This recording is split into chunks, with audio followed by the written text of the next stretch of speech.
Good swing there.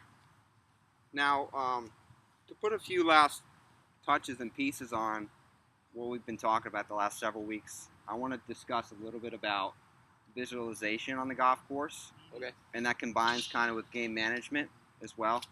I mean, you see a lot of folks, some of the best players in the world now. Jason Day is probably the best example. You ever see him, with a fluttering of his eyes before he goes to hit the golf shot? He's literally visualizing the shot.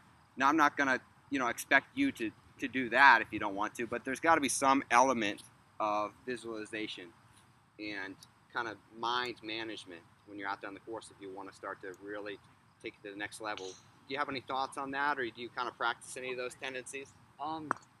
Yeah, usually I'll practice if I'm behind a tree or something, I might try visualize like a fade or try if I have to hook the ball around the tree. Okay. Kind of like shaping my shot and right. Which way the ball needs to go in order to, get it up towards the green. Okay. So do you literally visualize the ball flying through the air, yeah, or kind of just the motion that you need to make yourself do that? Okay. I'll take some practice swings and figure out what swing I need to make to get the ball to fly the right way, and then I'll kind of visualize, see it flying in the air. Right. Yeah, I mean, that's good, and not one way is better than the other. I gave the example of Jason Day, who, literally visualizes or tries to imagine in his mind the ball flying through the air and how it looks. And you can contrast that with someone like with Tiger Woods. He's not playing too much golf right now, but, back in the time when he was playing his best golf, you would see him kind of more of a swing rehearsal. Yeah. Try to, visually think of how his body is going to move in order to make the ball do that. So if you're kind of the latter, that's fine. But before each shot, I see it sometimes when you're out there on the golf course, but I don't see it, all the time. Yeah. All right. So, you got a match coming up here at the Corning Country Club pretty soon, and what is one of the holes out there or one of the tee shots that you really struggle with? Just give me an example. I'd say number 5. My natural ball flight with the driver is a fade. Okay. And that hole definitely sets up for a draw ball flight. Okay. So usually it's pretty tough for me to keep it in the fairway. Yeah. And it's a pretty long hole too. It is a long I mean, it's all of 420 or 430 par 4, and you're probably focused on really hitting one solid there because you kind of have to have a halfway decent shot in. Yeah. All right. Well, I want you to combine kind of some of the things you're talking about with the what your body needs to do to make a shot happen, make that draw happen. Okay. Combined a little bit with you visualizing yourself being out there on the 5th tee. Okay. Okay. So I want you to put a tee in and kind of just step back behind this ball and literally visualize yourself on the 5th tee. Obviously, we'll give the video a little clarity. There's trees right and left. Very little bailout right. There is a little bit left if you're a hooker of the golf ball, but you're kind of not. No. So it's kind of a forced shot. Yeah. And the further you hit it, the narrower the landing area gets. Yes. All right. So just visualize that and try to hit that shot.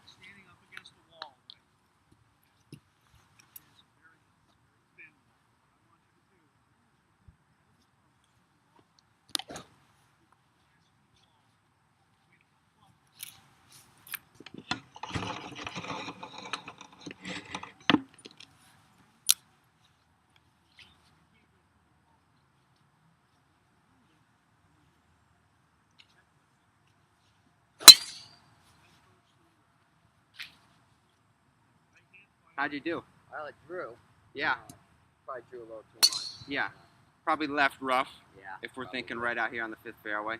But, that's the thing we have to start doing a little more. I mean, I see it a lot with you when you really face a difficult shot. I will give you that. When you're out there and you really have a difficult shot, I could see your brain start to turn. All right, but every single shot, we should think about how this ball is going to move and rehearse a swing that allows that to happen. You can move the ball one way or another. You can make it do whatever you want. I've seen you hit shots of different shape, right? But out there on the course, if you're hitting 3 straight balls in a row and then you got to hit a kind of a draw on 5, yeah, it might behoove us to to give a little practice on Yeah. that. Yeah, that You makes know? sense, definitely. Yep. I think I And need to so, do that more. yep. So I think that's something that's going to help us out. Now, in terms of game management, we went a little bit on the course, talking about what kind of shots we want to hit, utilizing the bounce of the golf club differently for different types of shots. What are you thinking about when you stand on the first tee of a tournament, like your tournament here coming up at the Corning Country Club? What are some of the thoughts that are running through your mind?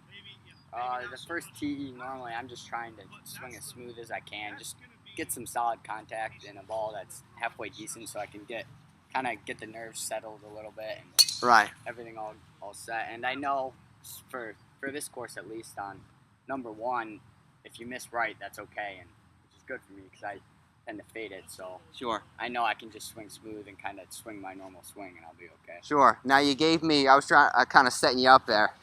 You gave me a lot of details of, I asked you the first thing you're thinking about. Yeah. And you did say just making a smooth swing, which is probably the right answer.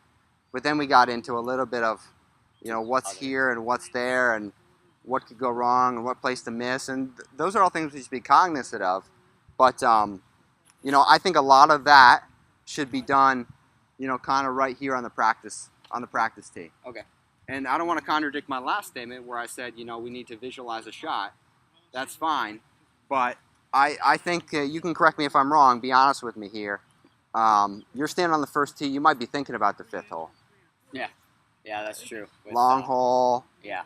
I got to hit a good drive to be able to get at least a mid-iron in there. Mm-hmm. You can be honest with me. Do difficult shots creep into your mind before they even happen on the golf course? I'd say they do, yeah. Maybe not when I'm on the first tee, but maybe if I'm on, I don't know, the fourth green, and I know I have a difficult shot for me on the next hole. Then yeah, I think that does happen, yeah. Yeah, that's natural. It happens to everybody, but we want to try our best, obviously, to only focus on a swing at hand, right? Not focusing on the hole in its entirety, but what shot do we have right now, and how are we going to try to execute our best in order to accomplish our goal, right?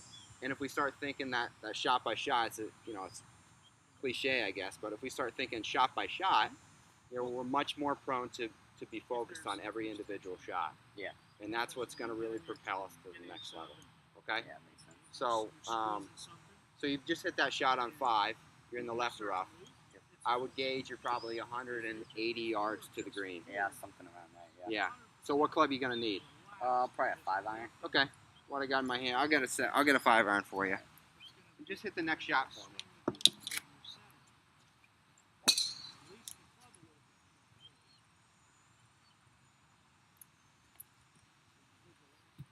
Probably just a nice solid strike here. Yep.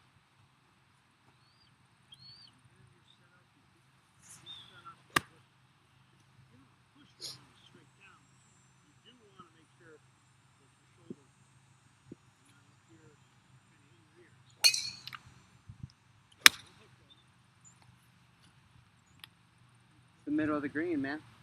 Yeah, that was pretty good. That was pretty good. Yeah. Now, that's kind of, that's a simplistic view of what we're talking about here, obviously. Just, a demonstration here for our lesson series.